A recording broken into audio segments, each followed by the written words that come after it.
Hi, everyone. We're back with Mindrolling with a new episode.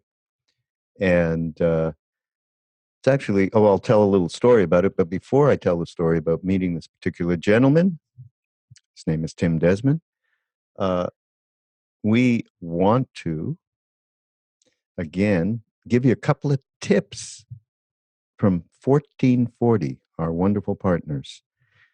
1440.org, 1440 Multiversity has these extraordinary weekend retreats, workshops in the middle of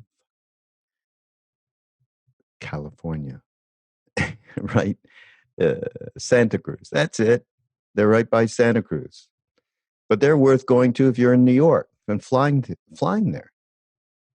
Like, for one, Frank Ostaseski is going to be teaching around what can death teach us. And he has been at our retreats in Maui. He's been on the Be Here Now network, and that's in August. So make a marker for that one. Frank is phenomenal. And then I see something else that it appeals to me, and I like sharing stuff that appeals to me. Lama Mingmar Tsetten, who I don't really know, but I'd like to know. He's doing two different retreats, one on Tibetan mindfulness and one on healing chode, which I do know about and do really appreciate the practice, which Lama Tsultrim, who has also been on the podcast and has a wonderful center in southern Colorado, is a practitioner of. And just, you want to hear a little bit about it? Okay. In chode, a Tibetan meditation practice developed by the famed 11th century yogini Machik Labron, generosity is practice for the purpose of severing ego clinging. Okay, it's a fantastic practice where you're not shying away from all the negative bullshit that comes on a moment-to-moment basis sometimes, or certainly crops up often. You're not pushing, you're inviting and enveloping with love and compassion. Chode practitioners deliberately go to frightening places such as a cemetery at night and visualize making their body into an offering. Since these places provoke fear and clinging to the body, the offering is a direct confrontation with the ego. So, yeah, we should all consider going to Lama Mingmar Tsetten's Healing Chode, July 21 to 24. Okay. Also, here's another commercial. We don't have commercials because we're a nonprofit, but here's another way in which we can be supported. Be Here Now Network. And that is, we have a wonderful store. It's actually on ramdas.org, ramdas.org/shop. And I've been told I have not said a word about these wonderful mind-rolling t-shirts that we have in stock, okay? So there's a beautiful mind-rolling with waves. I love it. I wear it and people go, where can I get it? I said, why, you don't know about it? And then the other one is awoken awareness. Okay, one of my favorite phrases. And that's something that I think everyone would enjoy, being in awoken awareness. I have a podcast coming up with Locke Kelly, actually. Look out for, all about awareness. Okay, so let's go to Tim. So Tim Desmond. So I was given this book by the people at Harper Warren, who we, do different publishing deals with and so on. Lovely people. And they said, I think you really like this guy who wrote this book. Except the book was called How to Be Human in a Fucked Up World. And I, without the U, little asterisk instead of the U. And I guess it's a way to get some instant, oh, wow, what's that kind of a thing. And I thought, okay, this is just going to be a bunch of pop spirituality BS, right? But since I respect the publicist over there who gave it to me, I thought, okay, well, we're going to give it a listen. So, or a read, rather. Thinking I'm back in the music business. So I did, and then arranged to talk with him because I saw some stuff in it that looked, wow, this is, pretty great way to explicate the teachings of mindfulness, et cetera, in life. So it turns out that, Tim was an extraordinarily substantial guy, and he has had enormous trials as a human, as many of us do, but this was particularly around the long illness of his wife and eventual death. So it's quite a story that runs through the whole book. And he still has this sense of humor and love and compassion. I mean, it was terrific. So it made me think about how I prejudged that one right away. Completely wrong. And I remember a time I was with one of our mentors that we were in India with Neem Karoli Baba. His name is K.C. Tiwari. I've talked about him on the podcast before. If you've been to Krishna's concerts, he talks about him as his Indian father. And I was with him in a very remote part of the Himalayas, a place called Bageshwar. And he had built this beautiful Hanuman temple there, had built. And we were just sitting by the river chatting. And then somebody comes down and says, oh, there's this Swami, this Baba is up, and you should go hang out with him. And he might have called him Panditji, so I got the idea. Okay, I'm just going to get, because I'm, a white, young Westerner, I'm going to get spirituality, Hinduism 101, actually. And we went in and we sat with him and Tiwari and I, and indeed, he gave us Hinduism 101. And I won't go into trying to copy the accent because it's not nice. But it was very archetypical. So I'm getting bored sitting there thinking I knew this was going to happen. And I look over next to me at Tiwari. He's sitting with this rapt attention. Like this is the first time he's ever heard it. Tiwari was like a knocked out yogi who used to go into samadhi all the time. Right? So I'm like, holy geez. So anyhow, the thing is over and we get out of there. I said, I knew he was just going to give us that Hinduism 101 rap. And Tiwari said, what? Every word is like the first time you ever hear it. Take that perspective. He didn't quite say it like that, but that was exactly what he meant. And here it is. How many years? Well, I don't know when I did that, maybe 25 years ago with him. And here we are. I went ahead and completely judged this book and Tim. And basically I fell in love with Tim, okay? He's just terrific. He's a student of Thich Nhat Hahn and has done a lot of real practice. So he's proof. And, one thing to mention here about practice, like, when things start to go shitty and you think, well, I better start practicing now, it's not likely to help that much in the moment. But years and years of practice as a regular thing. So when that moment hits, and we're not talking about death, just any kind of really tough situation, having practice really makes a difference. So, and Tim is proof of this. So here, lovely, lovely man, really. And so here's the chat between Tim Desmond and myself on Mindrolling on the Be Here Now network. Hi, everyone. Mindrolling, and I'm back.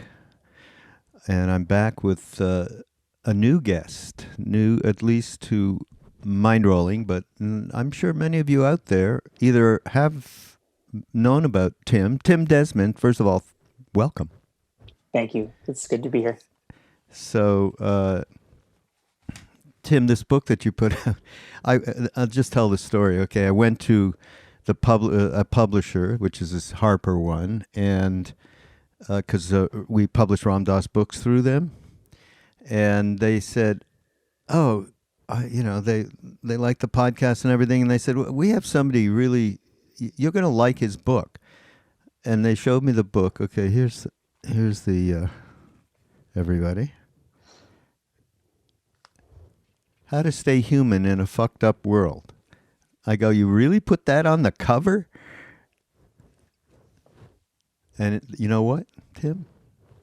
The book is How to Stay Human in a Fucked Up World. You know, it's real. Yeah. Oh boy, yeah. So great to have you. Yeah, a little bit of where you come from to where you are now. Sure. Well, I grew up in Boston, in like a single mom, struggled with alcoholism. We were homeless for a little while. And I ended up getting into college on an athletic scholarship. Like I wouldn't have been able to get into college otherwise. I had really bad grades. Ended up getting. What did you do? What sport? Everything. Really? Basketball, football, lacrosse, Wow. track, everything. That's so good. But then I got to college, and when I was there, in a political science class, I was introduced to the writings of Thich Nhat Hahn. Mm. And what I saw was kind of exactly what was missing from my life. Just like mindfulness and compassion, just like the ability to experience freedom, the ability to sort of be comfortable in your own skin, the ability to sort of to be like a force for good in the world. It was just like, I was like, that's what I want. That's like the kind of life that appeals to me. And I ended up kind of quitting everything else and basically just followed Thich Nhat Hanh around for at least 10 years. Really? Wow. Yeah. That's so great. Yeah. Wow. Oh, one of our friends, Roshi Joan Halifax, who teaches at retreats that we do and so on, she told us, she spent time with Tay as well and told us lots of beautiful stories. And we love his books. We even did a theme. Every retreat that we do have a theme, and we used no death, no fear. Yeah. Yeah. So, we love him.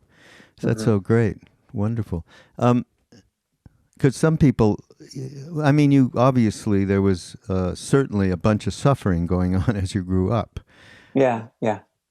And how far did that go to, boy, if you meet something, you're going to wake up like really quick, right? I mean, your karmas have to be ripe for that, but still. I think it was bringing together. So my mother started in Alcoholics Anonymous when I was 8 years old. So she was an active alcoholic until I was 8. And so I think it was the coming together of growing up really poor in really rough parts of Boston, just having a lot of anger and fear and kind of anxiety. That suffering that was in me with growing up in a 12-step family where with this idea that like personal development is a thing, that like you can choose how you want to be and set goals and then work toward that. And I think that that set me up for being able to recognize, oh, this is a life that I want. The way of living that Thich Nhat Hanh is describing is exactly what I want, and nothing else appeals to me in a way that's even close. That doesn't happen all the time, by the way. Yeah. I mean, this is a bunch which I never understand. I feel like I get confused. I'm just like someone encounters the Dharma and they're just like, yeah, but also other stuff. And I'm like, what? Yeah. Well, it takes that one pointed focus, doesn't it? Oh, yeah. And I mean, because I remember myself, it's what happened. When I met Ram Dass, I just, I need to get where you were to see that being, bar nothing, Yeah. And so I well know exactly what you're saying. Yeah. But then, now, the book has a thread in it that's some really tough suffering. Yeah. And that's related to your wife. Yeah. And I found that, and there was I mean, a lot of despair, obviously. I mean, how much you speak about this? I mean, well, it's in the book, so you must be speaking about this whole Sure. situation. Yeah, who had cancer, Tim's wife, Yeah. and a lot of darkness and a lot of despair around that for anybody. And Yeah. so this is what I love. This one line is a great line. Should be on a T-shirt, Tim. If I could tap into something deeper than despair in me, then I'd have something to offer the people I love most. Yeah. And of course, that can all be expanded from there into strangers and, the whole Buddhist bodhisattva thing. Yeah. So, yeah, a little bit of when that happened, what was really going on, and how did you manage on a day-to-day, which is certainly what all of us want to know about. Yeah. I mean, when I can say that when my wife and I got married, we were both living in the Bay Area, and I had just a lot of really fortunate circumstances in my life. She was directing an environmental education center in Marin County. And I was able to, I was working part-time as a private practice therapist, and just was able to practice really as much as I wanted. I would spend at least 2 months out of the year with Thich Nhat Hahn, wherever he was. And my practice at that point in my life was really about how deep can I go with this sort of like effortlessness, fearlessness, just like really about depth. And then things really changed.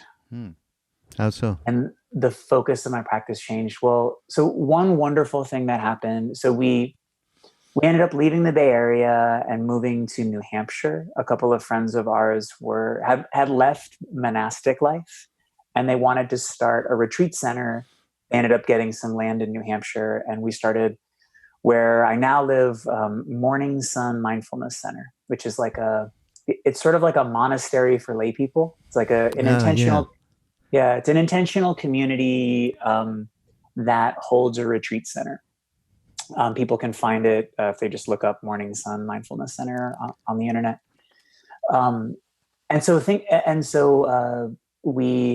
I built a house. Like, I built my house with my own hands, and we had a baby, and I was still able to really practice. We brought my son to Plum Village for the summer when he was 1.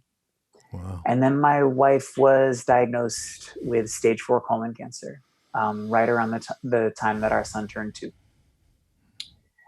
And pretty soon thereafter, my practice was less about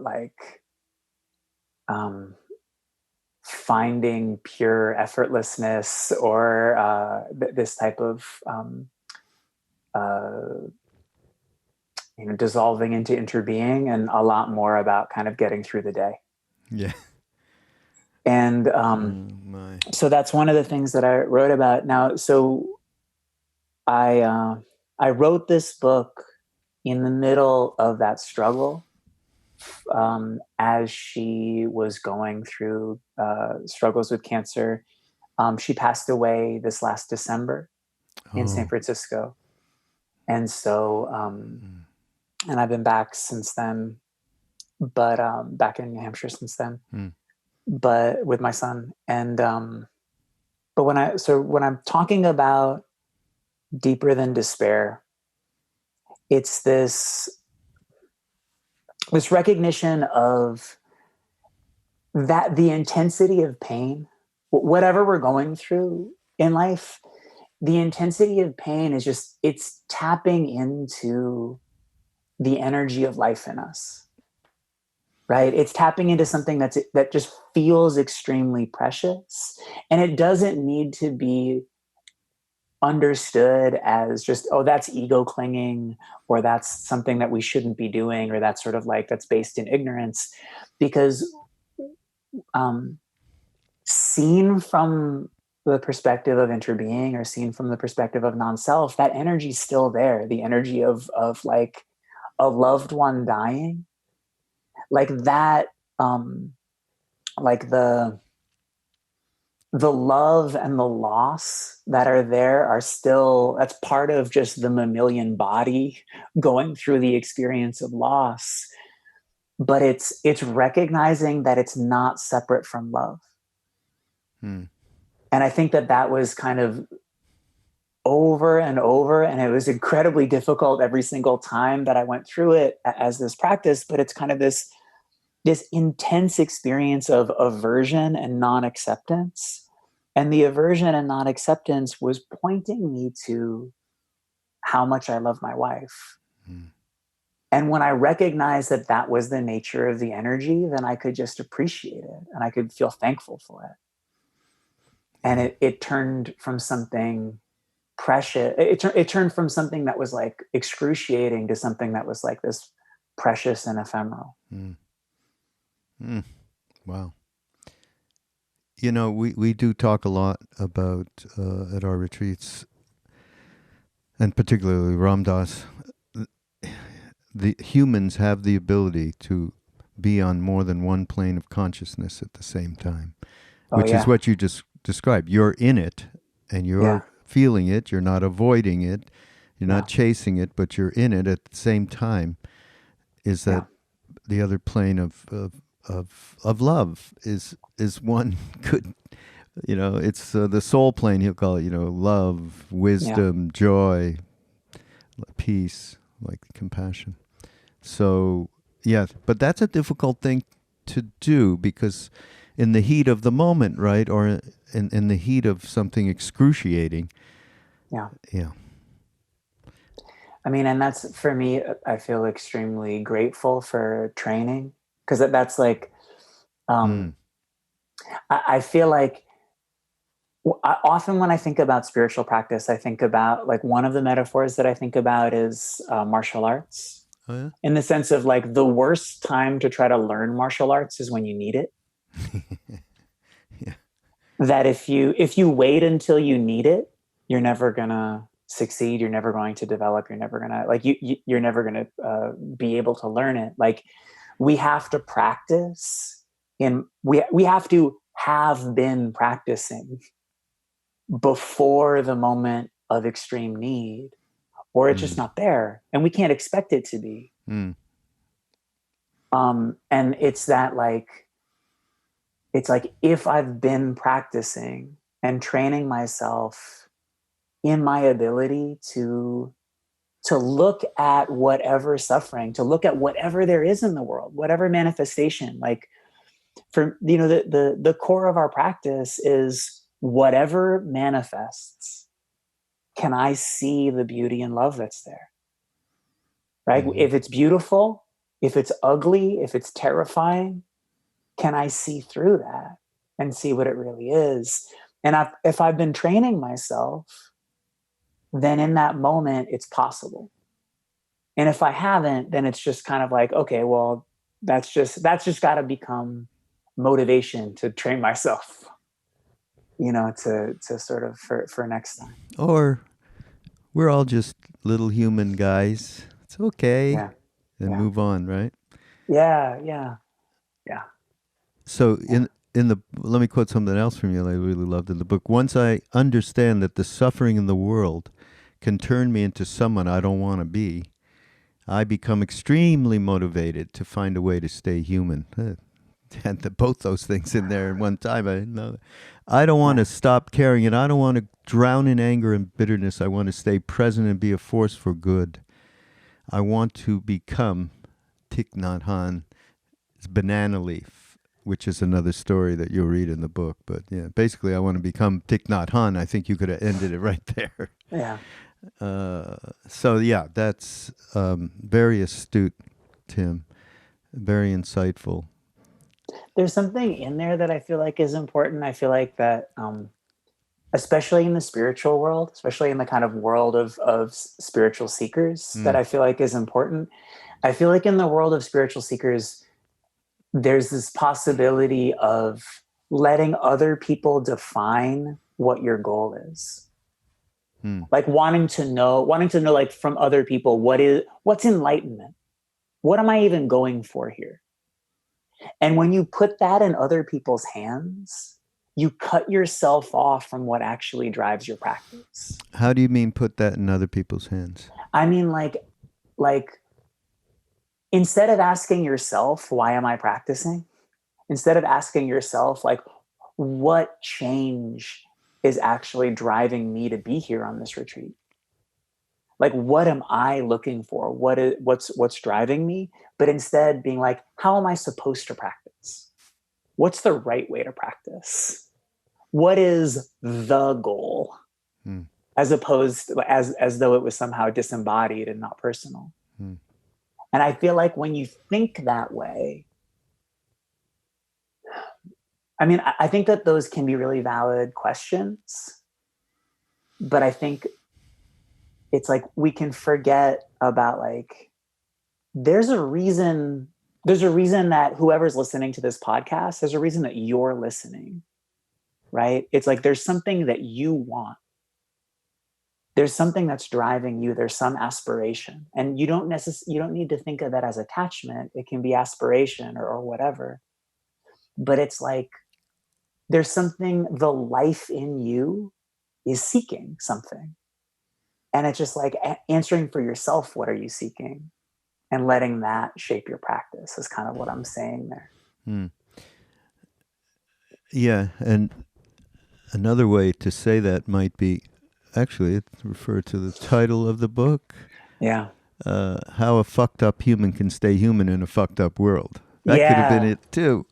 Yeah. So once you realize that's going on and you just have had enough of the self-interest that we all are in on a day-to-day, you do nothing but find that practice. And of course, we talk about mindfulness all the time. Unfortunately, that word has been, it's like love now. Terrible word. Yeah. And you said, and certainly what Thich Nhat Hahn uses to describe a way of life relating to life is mindfulness. But you say, I don't even like that word. Too many people use it completely other than what Thich Nhat Hahn represents. Well, that's a good starting point about what mindfulness really is. Yeah. I mean, for me, that's like one of the reasons that, like, I shy away from the word. I hate using words that people, if it's a word that somebody already has a meaning for, then it's just going to be confusing to me. Yeah. If it's like, I'm trying to describe something, right? Yeah. What am I trying to describe? I'm trying to describe a way of relating to life. Like what's inspiring for me, like, why am I doing this? Right? There's a way of relating to life, to this human situation, that I find incredibly inspiring. And how to describe what that is. If I use a word that has other meanings to people, then it can just confuse it.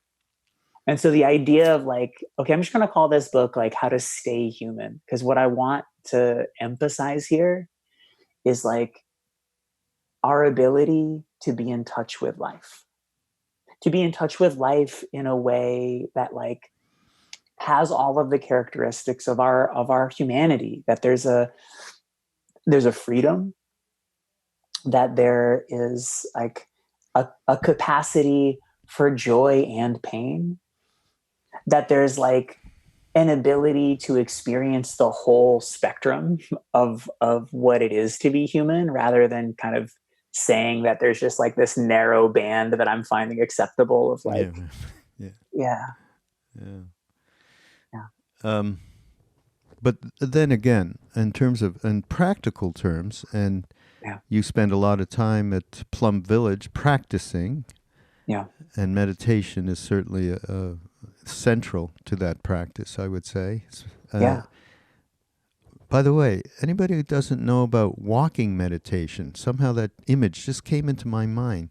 I thought of Thich Nhat Hanh, and then I thought, I must have seen something recently of him doing walking meditation.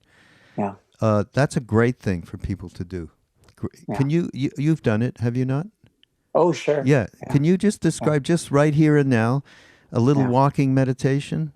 Yeah. If you're listening to this and you're walking, or if you're listening to this and you're driving. So I want to give a little context.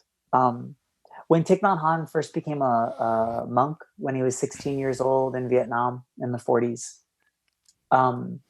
he was given a little book of poems, and he was asked his first training as a monastic was to memorize these poems. And there was a poem for everything that you might do throughout your day: a poem for walking, a poem for putting on your robes, a poem for serving your food, and a different poem for eating, and a different poem for having finished your food.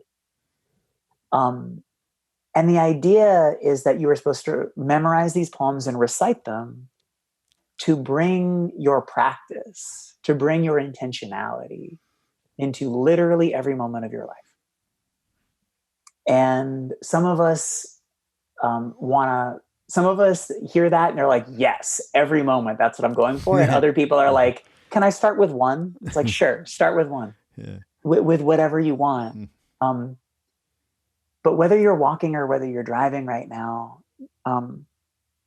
first, it's possible to walk in such a way that you're not trying to get anywhere. It's possible to walk in such a way that you have arrived exactly where you are in this moment. You're walking not to get to where you aren't, but you're walking in many ways to enjoy the experience of walking, and walking to arrive here and now. And so with each step, there are different sort of phrases that we can match to our steps that work for different people. But sometimes with each step, we could say, with my left foot, I have arrived. And with my right foot, I am home.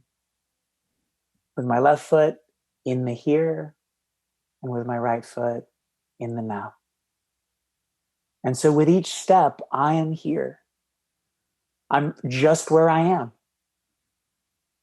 And another way of practicing walking meditation that Thich Nhat Hanh will sometimes describe is that each step you're kissing the earth with your feet.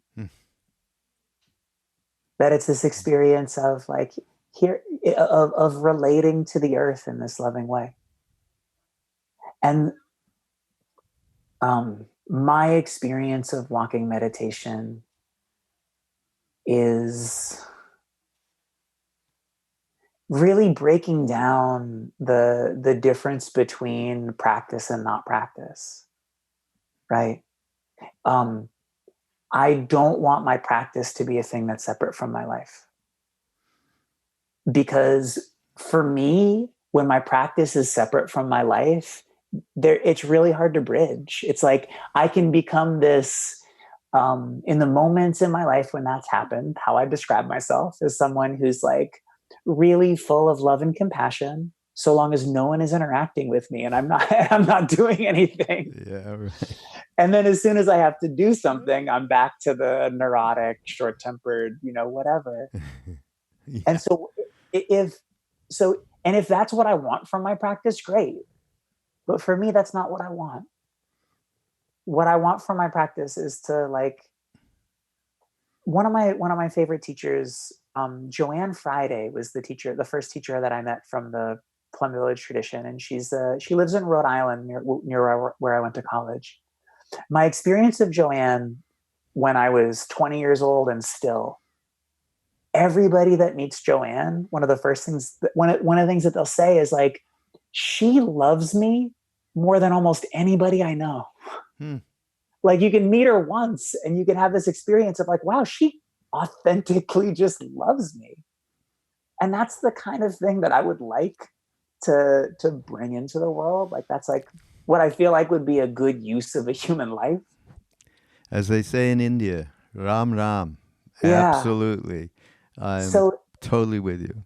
Yeah. So it's like, okay, when I'm walking, if when I'm walking, I'm not where I'm supposed to be, I'm trying to get there, then that becomes like the metaphor for my whole life. I'm not where I'm supposed to be. I'm trying to get there. And instead it's like, it's this practice of this is where I'm supposed to be. And then in the next step, and this is where I'm supposed to be. And everything that manifests in and around me is exactly how it's supposed to be. And I'm arriving in it. And it's the same thing for when you're driving. It's this practice of, I'm right here. I'm not trying to get to a different place. I am where I am. And then when I arrive, when I turn off the car, I'm there. And when I'm driving, I'm here. And it's this experience of like, it's my life isn't made up of not there yet. Yeah, or separation. Or separation, yeah. Yeah. But, I don't know why I said that. I just want to go back to some, like a beautiful walking meditation. Everybody, by the way, absolutely take that. Maybe we'll put it together in a nice little way and offer it out there. And people can use it. But it's very effective, especially if you're one of those people who says, I can't meditate because I get too many thoughts. Yeah. Okay, get in that line, about that. But if you can, the movement sometimes makes it easier to get to that, at least that one pointed state. Just those kind of things, aside from being here now. Yeah. Yeah. It's all about be here now, ain't it, in the end? Yeah. But you also talk about just a little bit about awareness, because to me, you say even with the best intentions, everything can go astray unless you have awareness. Awareness, that means awareness, especially of motivations, awareness of this the self-involvement, self-referential, all of it. Mm-hmm. So that to me, Ram Dass uses the witness from the spiritual heart, soul, whatever you want to call that thing that everybody calls something else. That there's no judgment, you're not killing yourself every second. It's a calm abiding with whatever phenomenon happens to float by you. Yeah. And so awareness, witness, that's to me extraordinarily important to have that as part of the perspective of day to day. Everything is the path. Yeah, I mean, when you describe like people who struggle with meditation, one of the things that I do when I'm teaching retreats is like the idea that somehow like a good meditation is when you're brain dead. Like for me, that's not the goal of meditation. For me, the goal of meditation is learning how to love whatever manifests. It's learning how to love moments of stillness and clarity, and learning how to love moments of like confusion and fear and sort of dispersion. And if I can learn how to love those things, then what I find is that like the moments of stillness and clarity come when my mammalian body feels like there's no threat. The mammal that I'm, the sort of the mammal body that I'm manifesting right now, it's really interested in, is there something unacceptable happening? Is there something that is a threat? And this sort of mammalian body that I'm manifesting, if there's no threat, if there's nothing unacceptable, it knows how to relax and enjoy. But it's really interested in looking for threats or looking for something unacceptable. And if I'm making new unacceptable categories, like thinking too much is unacceptable, it's a threat to my meditation goals, then I'm perpetuating that distress. Mm-hmm. But instead, if I can teach myself that like, whatever it is, whatever this body and mind are manifesting is like, that's it. That's our practice to learn how to love that. Now, then, yeah. This is Dzogchen at this point. Yeah. Okay, that's our Lama Surya Das's thing. Okay, so I'm gonna, you guys, you Buddhist guys that are really advanced practitioners, and Dzogchen being right alongside of Zen, everybody out there in terms of degree of difficulty. Okay, Yeah. I had a whole thing with Roshi. She said, this the bhakti thing is cool, but eventually the duality's got to go, right? I go, Mm-hmm. yeah. Well, you've been at it maybe a 500 million more lifetimes than I, and it's all fine for you. But I'm holding on for dear life, Roshi. Okay, to that blanket of that Baba. So, Yeah. no. So what I wanted to say though, that's all true, folks. But the reality of everything you said is absolutely fantastic, Tim. I just have to help out people like me out there. Okay. So when it was about, okay, I do have to get my house in order a little bit. I can't be chasing every fucking thought and gluing myself to it. Okay. Yeah. So I'm going to come back to the breath. I'm going to let go, and I'm going to remember I can always come back.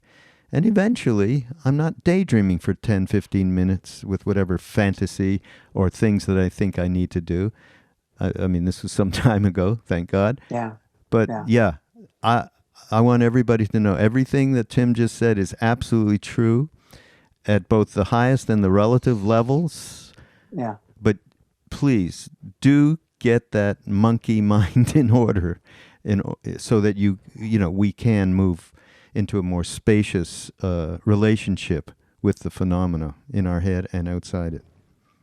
Well, yeah, for me, the when I'm working with someone who's having a real hard time just being deeply lost. I mean, I work as a therapist, or often have. I can talk a little bit more about what I've been doing lately. But and a lot of what I've been doing lately is sort of like teaching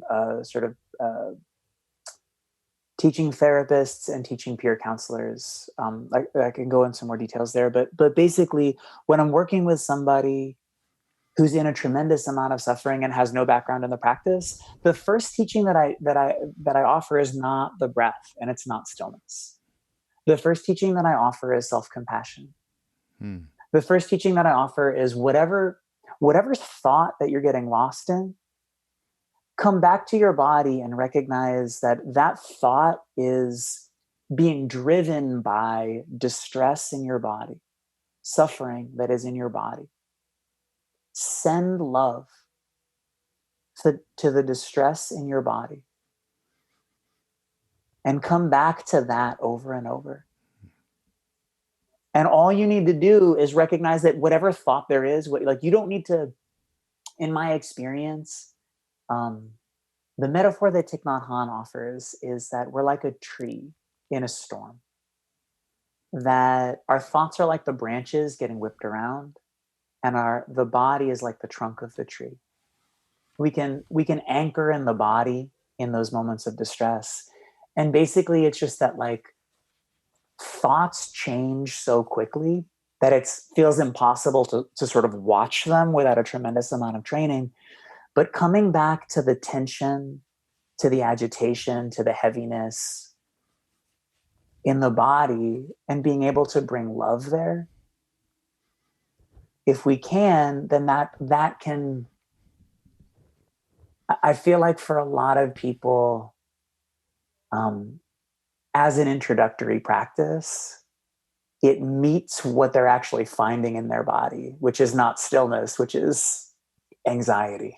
And that there's a way of holding that anxiety. We talk about holding your suffering like you hold a crying baby.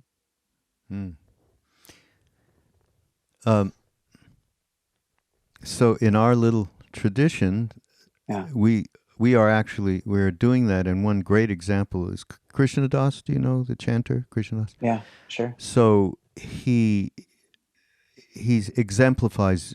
He's doing his practice for him. He's not entertaining, and that's why he's got a lot of people who want to just be immersed in that experience, and they get exactly what you just described happens.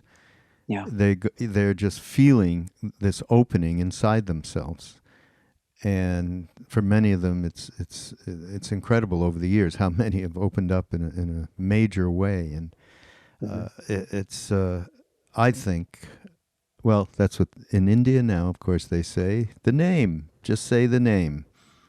Chant the name. Hare Krishna, Krishna Krishna, Hare Hare. So heart is definitely has to be nurtured in all of this, and along the lines of what you were just saying. You also have something.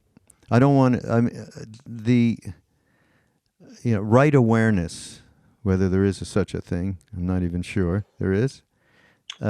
No, I don't think it's describing something. It's describing an experience. Yeah, I feel like it's trying to describe an experience. Yeah, it's around consciousness. Okay, what are we talking about there in that realm? Yeah. Well, you talk about radical acceptance in the book. I think that's also, I like that term, radical acceptance. Yeah. Because it's no pussy kind of thing to just, we're going to, talk about what that means to you. I think that, like, for me, radical acceptance, that comes back to what you were talking about, is like with a bigger goal. Like, the beginning of practice is, can I find some type of acceptance of, like, even in a relatively sheltered moment, sitting on my cushion in a quiet space, can I accept one breath? Can I accept one moment? And I think that is the beginning of our practice of, like, learning what it feels like to relate to life with the experience of yes. And that what the witness, or what my job is here, is to learn how to love the manifestation just how it is. And can I in one moment experience that? But for me, radical acceptance is taking that to its logical conclusion, which is the ability to accept all of it. The ability to look at the entire beautiful and hideous world that we inhabit, and to be able to see that the mind in me had, like, the sort of my brain has evolved to say yes to some things and no to others, and that's the only reason that the body gets to keep living, right? If the brain didn't have a way of saying yes to this, no to that, no, like, okay, there's a bear over there, get away. Here's some berries, go over there. Mm-hmm. Like that core in the Yogacara, we talk about manas as like the core mental function of making these distinctions, yes and no, me, not me. And that without that, a biological system can't function. And neuroscientists talk about that at a really deep level. Even a single-celled organism can't function without some degree of me, not me, yes to this, no to that. Can we see that is a beautiful part of the energy of life perpetuating itself, but not something to get caught in? Can we see that sort of yes to this, no to that is life fucking around and trying to figure itself out? But there's no sort of transcendent wisdom in that. The mind in me that says yes to some things and no to others doesn't know what the fuck it's talking about. It doesn't know what's really good. It doesn't know what's really bad. It's just trying to make it up. It's trying to survive, and that's fine. And I can see that there's something beautiful in that life everywhere is trying to do that. But if I can watch it without, it's like it's like watching the play. It's like like Leela. It's like watching the play without getting so caught, like watching the play get just caught up enough that you really appreciate the beauty, but not so caught up that you really feel like when the hero dies, it's like, why did I come here? Like losing touch with, it's a play. It was there to entertain you. And so radical acceptance for me is that. It's when we let go of our attachment to yes to this, no to that.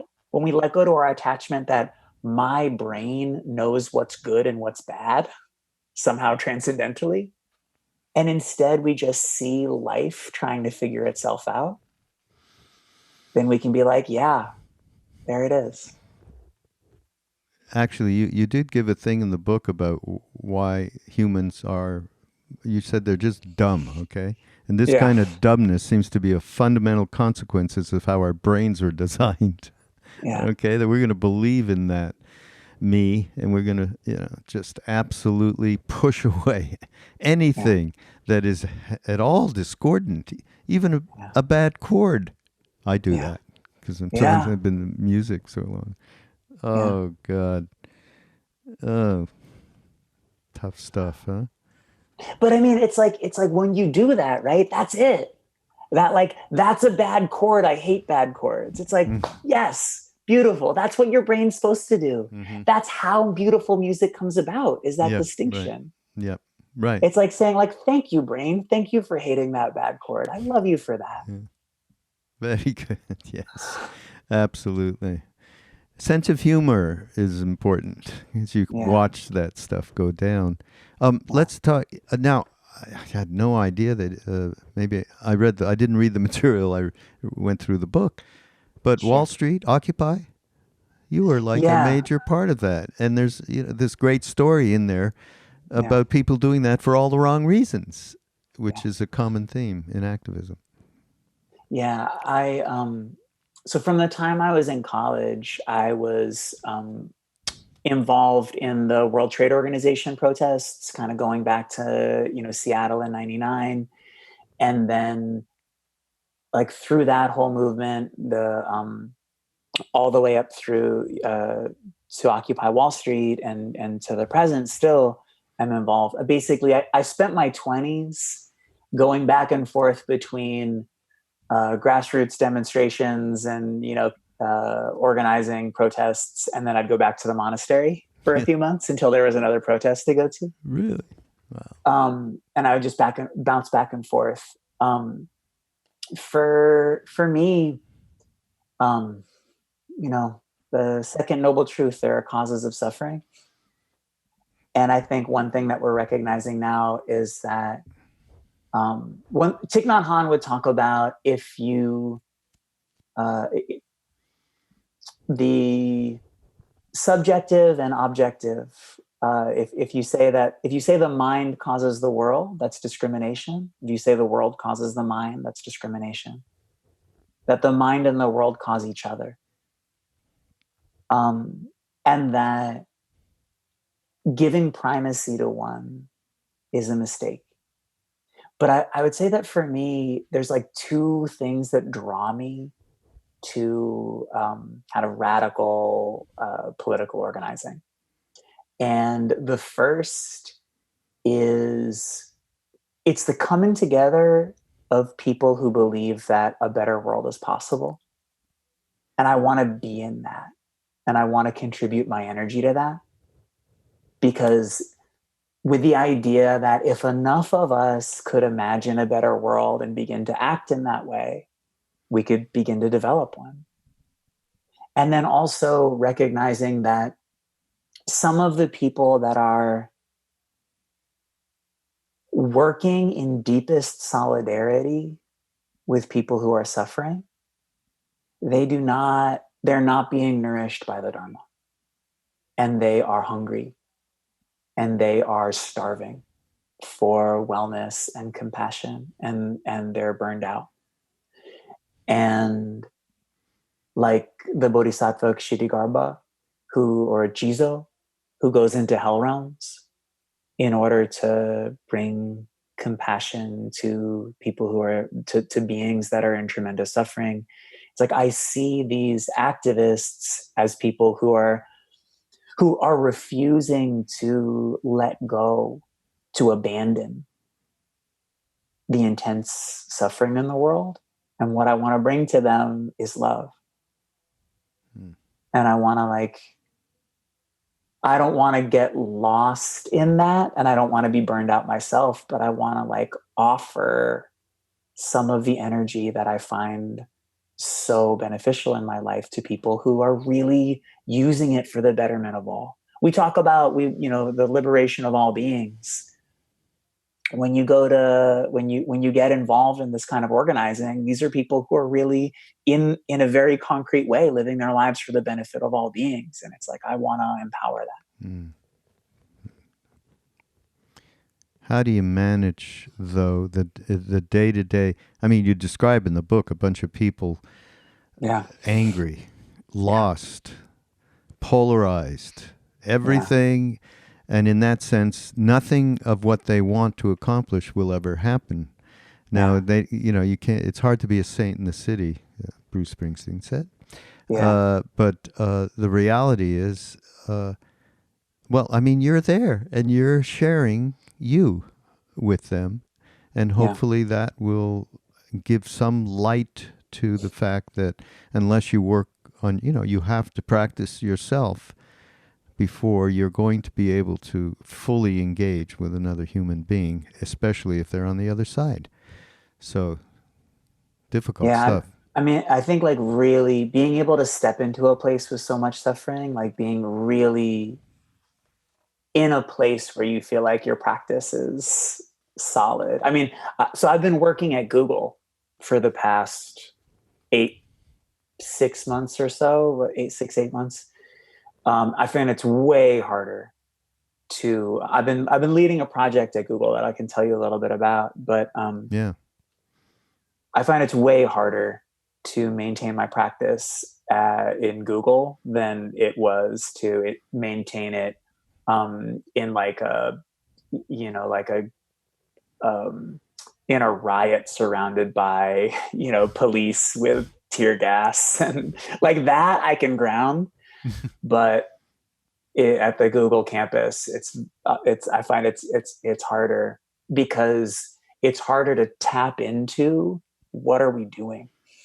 Where is the humanity? It's so easy for me. It's not easy. I don't want to say that. It's possible for me in the middle of chaos in a protest to be to find, so what the fuck is happening here? Why are we even doing this? And it's we're doing this because we care. The project that I've been working at Google is, it's actually, I'm leaving in about a month to sort of start it as an independent startup. But I been working on a project. Google has an internal incubator called Area 120. And they've been funding a project that's basically, scary. I had a vision. That's scary sounding. It's I've had a vision for a long time. The idea that what if everyone in the world had abundant access to just empathy, peer counseling? What if there were people that could make a living wage for offering deep listening and empathy and sort of peer counseling in a way that anyone who wanted to could just access that? And so I was giving a talk from a previous book at the Google campus, and someone, I connected with someone there and we pitched the idea and they funded it. And now I'm going to turn it into a separate business because I'm realizing that Google is not a place for idealism in the way that I'm wanting to hold it. But the vision for me is the idea of creating a world in which anytime you just need some love and compassion and some empathy, that there's someone there who has that capacity to offer. Another Ram. Yeah. Very good. Yeah. Uh, so who thought of this title to the book? Was it you, or did they say, "Hey, we'll sell 1 million copies if we put fuck on it"? It's funny because it's like, Harper actually bought a different book. Oh, So I put out, a proposal for a book that was called Mindfulness for People Who Don't Meditate. I've been working with a lot of therapy clients and a lot of psychologists who weren't really interested in meditation. And I was finding that I could talk with them about practice, about Dharma, about all these things, so long as I didn't use any of those words, that they were able to tap into that energy, to that consciousness. And it was easy. Like they could do it. And so that was the idea. And so Harper bought that book. And then my editor was like, so this is kind of for a niche. She's like, if you were going to write a book for everybody, what would that be? is this Gideon? May I ask? Yeah, Gideon, and then Sydney Rogers, who works with him. Right. And sort of like the two of them were basically saying, like, so if you were going to write for everybody, what would it be?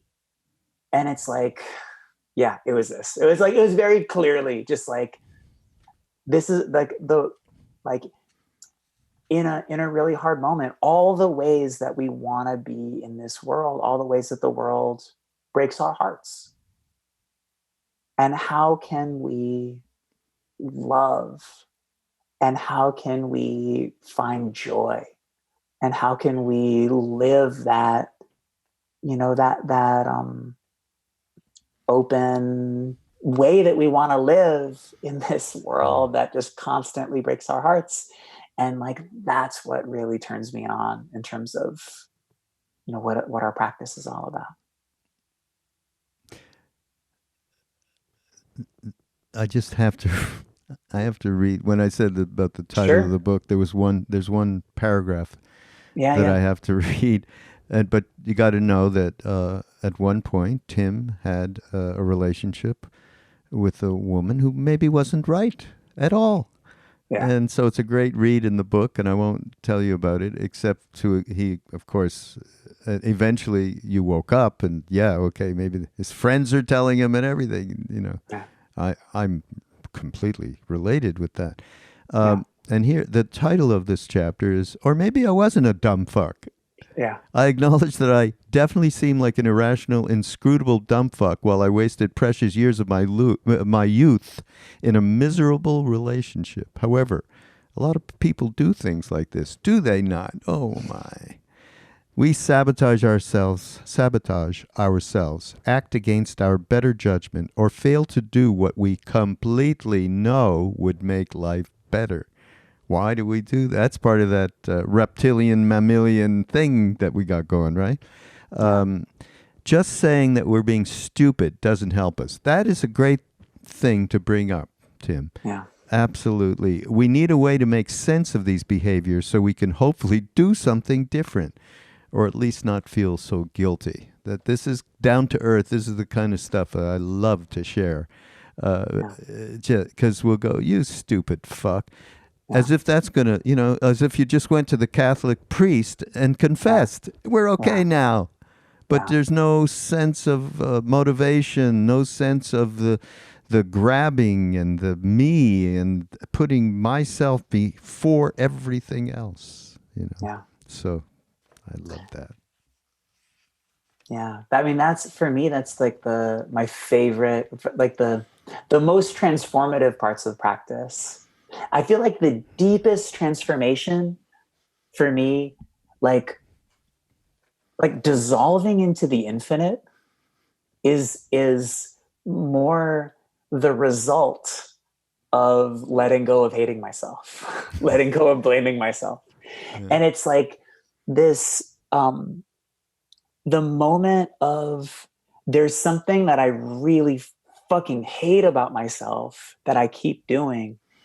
And if I can find the beauty in that, if I can see that it's actually it's life trying to, is confused and trying to figure itself out.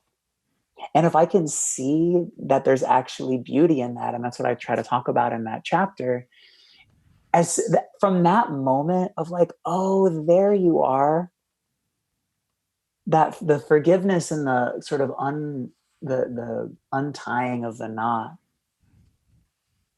And then it's like, oh, the sort of higher states of consciousness are just like, yeah, those are, as soon as we stop hating ourselves, they're not even that hard. Things change for Yeah. sure. Okay, last thing. There's so many things, Tim, in the book. Yeah. Tell us about a story when it's no longer being supervised. Okay, I love that. I mean, we talk. I'm working on stuff around the movie of me to the movie of us. It's with a friend of mine, another podcaster, and who I'm going to tell about you. It's Duncan Trussell. I don't know if you know who Duncan is, but he's wonderful. So that storyline is so completely, and it's like a cocoon that we live in. So what happens what did you say? When it's no longer being supervised, what happens? Yeah. So one thing that I'm really interested in is there's a, so I have a somewhat of a background in neuroscience, and the area of neuroscience that's really kind of exploding right now is computational neuroscience. And that's actually one of the ways that I connected with Google, but that people in the worlds of machine learning and artificial intelligence that are making contributions to what we understand about the brain. And so the idea, what we're getting is you can't really understand how the neural networks like translate into these stories that we're telling ourselves if you're just looking at an MRI. Because all you're looking at areas of the brain light up. There's not a level of granularity that allows for us to see these deeper insights. But when we start to combine biological data with computer models, we can see more. So that basically, let me go into your question. The human mind needs to create a story out of every experience, and especially every experience that's deemed in some way emotionally relevant, right? Something happens and there's some sort of an emotional response. We need to make a story. There's a Kurt Vonnegut quote in Cat's Cradle. There's a line in Bacanism. It's like, fish gotta swim, bird gotta fly, man gotta sit and wonder why. Fish gotta rest, bird gotta land, man gotta tell himself that he understand.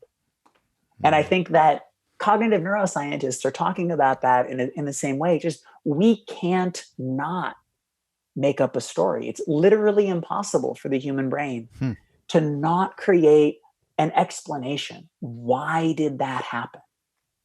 We do it instantaneously and often outside of our awareness. In many ways, these sort of cognitive and computational neuroscientists, basically they say, what your heart pumps blood, your brain creates models of why things happen. That's its job as an organ. It tries to model why did whatever the hell is going on, why? So that you can maybe navigate the world a little better. So anything that's happening in our lives, so if my mother, when I'm a child, has this pattern of intimacy of praising me when I'm exceptional and ignoring me every other moment, my little child brain is being like, why? What's the clear, like, how can I create a model that will predict her behavior? Well, it must be love is something that you deserve when you're exceptional and that you don't deserve other times. That would really fit. And then what happens is initially when you create a new story, there are these higher levels of your brain that are supervising the story for a while, being like, well, let's make sure that that actually predicts what's happening. And then for about 5,000 data points in a row, that model exactly predicts how my mom is going to relate to me, and how my teachers relate to me. And so what happens is it crosses a threshold of predictive power where enough times in a row that story has predicted how people will treat me. And then those higher order parts of your brain say, you know what? I don't need to waste my time making sure that you're true. You're true. I'm going to leave and let you alone and start like supervising some other stories. We're going to save our processing power. And then what happens is now that story has a life of its own. It's unsupervised. What happens when the story becomes unsupervised is that it sleeps until there's a context that matches its pattern. So there's no real way in our lives. So that story, so I start to meet new people that love me all the time. New people that are like really supportive even when I'm struggling. And what happens is, although that feels nice, it does nothing to erode that deeper, older story that you only deserve love when you're exceptional. And the reason is, if you can imagine that story is like a little spider web of neurons in my brain, it sleeps until there's a pattern that matches it. And that just that's another way that your brain is just supposed to work. It's like if a story feels like, oh, well, this isn't a relevant context, it doesn't need to wake up and like do anything. So only when then I meet somebody who actually does treat me that way. Then I meet a woman who's like really lavishes praise when I'm exceptional and ignores me all other times. Then that story wakes up and says, oh, perfect. This is love. This is love. Oh, boy. And so then in that story, I talk about how we can practice with those deeper stories, how we can consciously, and in sort of Yogacara Buddhism, there's ways that we sort of talk about kind of scuba diving, where we look at, we'll talk about touching a seed in order to be able to embrace it with mindfulness and compassion and wisdom. And so we go and we actually turn that story on in our practice on purpose in order to be able to practice with it. We don't wait for other parts of our lives to refute it. We go down and we really touch it. We turn it on, and then we work with it. And I sort of talk more about that. But that's what I mean by when a story becomes unsupervised. Great. I love that, Tim. Well, we're at the end of our. Do you have your book in front of you or near you? I don't. They haven't sent me a printed copy yet, so you got one up on me. Oh, I see. All right. Well, then I want to there's the very end of the book is a prayer, basically. So yeah. I was going to say, why don't you read it? But you don't have it, so I'm going to read it. Okay? Yeah. At this moment, may we sit in the middle of the storm, fully present. May we bring our complete attention to the here and now, although it might be full of uncertainty and pain. May we allow the soft animal of the body to react however it will, not asking it to be anything different than it is. May we gaze at the body and the feelings with total love and acceptance, appreciating the beauty of life in all its forms. May we all be happy. May we all be healthy. May we all be safe. May we all be loved. You're really a bhakti guy, actually. All of this mindfulness stuff, that's a ruse, as far as I can see. It's true. So yeah. Good. Oh boy! So Tim, so everybody out there, Tim's books and links to them and whatever else we were of course, Thich Nhat Hahn. everything else with it'll all be available in the show notes page on BeHereNowNetwork.com/mindrolling. And boy, I'm happy to have met you. I have to thank Melinda over at Harper for that. And let's do this again and keep in touch a little bit, Tim. It's really fantastic. This is Mind Rolling. We'll see you again next week.